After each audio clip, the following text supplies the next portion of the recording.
So when I have almost like a message or an experience that happens 3 times rapidly, I think there's a message.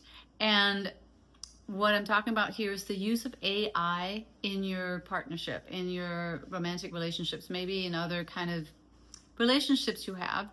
And I just had 3 examples this week where AI was introduced as a neutral mediator or something.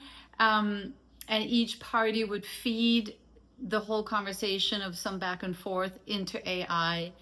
And in both cases, well, 3 cases, there was this feeling that AI was completely neutral, just having a lot of empathy for one side, and clearly laying out why the other side was, kind of in the wrong a little bit, but in such a subtle, sophisticated way that it was really hard for each person to see that their AIs are just reflecting back to them what they're feeding it. And that AI is somehow programmed to please, to say just the right things, to show empathy, which opens your heart. You feel heard, you feel seen, and human beings are not that good at that. Like, we could learn that from AI. Like before you respond with anything, just respond back. Here's what I'm hearing you say. I really understand how that doesn't feel good. And then the other person is sort of disarmed. And then AI comes in there with all the reasons why you're kind of a little bit more right than the other person. And then you open up more with the AI, and it becomes more and more of a tool that you seek out, because we love those friends that are kind of on our side, right? But a different kind of friend, and I don't think AI is it, and I don't even know you can program AI to do that, is one that helps you see the other person's point of view, help you feel what it's like to walk in the other person's shoes, help you see that your story about that other person that you've cleverly fed to AI is an aspect. And there's so much more to a human being that AI can't grasp because you haven't told it. But your heart knows. So when you come out of that headspace of being reinforced by AI and what you're already thinking in this kind of clever way, then you drop into the heart space, and all of a sudden there's this humanity that takes over. And I just think we got to be really careful about thinking that AI is our new best friend.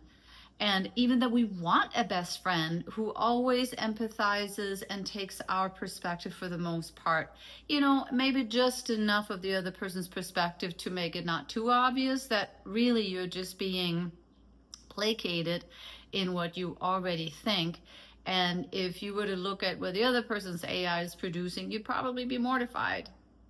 So I would say a new paradigm for friendship is when someone comes to you and is complaining about someone else, what if it were a friend's job to both empathize in the sense that you're upset, I can see that.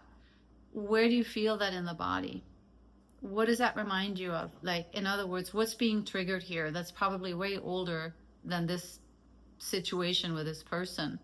So that's a friend, in my view. Like, I'll be with you as you feel into this discomfort in the body, but I won't gossip with you about this person when I don't even know the other person's perspective. I haven't talked to them. So I'm not going to reinforce you in a stance I don't know if it's right. And the other side of it is, okay, so if I were to really try and see it from the other person's perspective, because I do know the kind of shadow sides of my friend, and I can see how my friend could maybe, and so forth, yeah, kind of the devil's advocate, I guess, that might lend more perspective. That might do a better job at dismantling the story that the other person who is triggered is running about the other person. And think about the scale at which this is happening right now, and probably with AI, the very direct interaction that you might have with AI, but also the AI that's running the algorithms that keep feeding us something that entrenches us.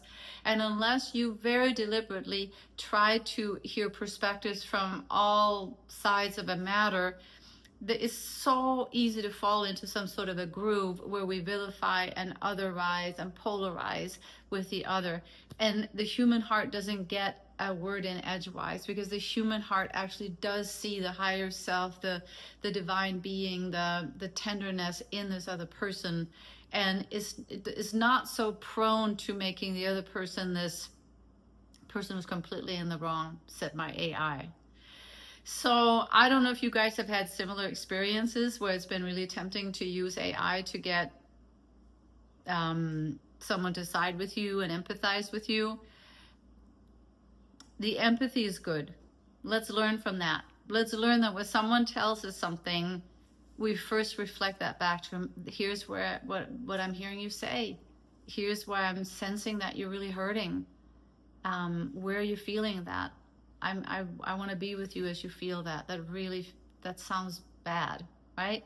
But that doesn't necessarily necessitate jumping in and helping the other person gossip about the other person. And it is gossip.